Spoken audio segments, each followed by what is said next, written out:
کم بودن انگشت باعث بالاروی نرخ آن شده است. نظر به سال گذشته انگشت قیمت است. نرخ 1 کیلو انگشت خاک 70 درم، انگشت سنگی باشد 1 سوم و 70 درم ارزش دارد. دادابا یوسپوف 15 سال این جانب از حساب فایده انگشت زندگی خود را می‌گذراند.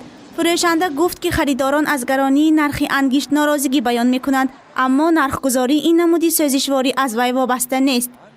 نرخ کمون اما وابسته نه، من قیمت‌ها می‌گیریم، ما دادم 15 درم مونده می‌فروشی برای زندگی راهنمایی.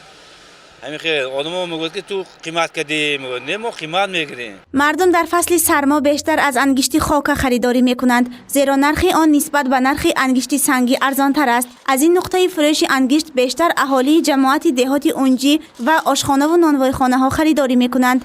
نانوایخانه‌ها می‌گیرند اصلا یک تیمت ضرور آدم‌ها مثلا کودک دارم می‌گیرند، کودک یاشدار، مسافردار، کامپیردار، اینکه همه نمی‌گیرند کلان قیمت.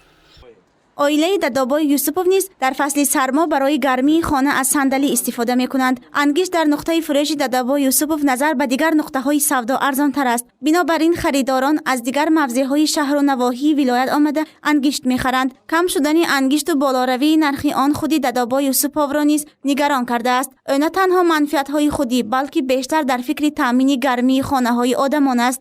من زمستان طلبات زیاد بود، 1 سوم و 20 درم می‌فروختیم. من زمستان طلبات مول میشد، این وای کم اومدش کم نمیدونم چه خیلی میشه کم.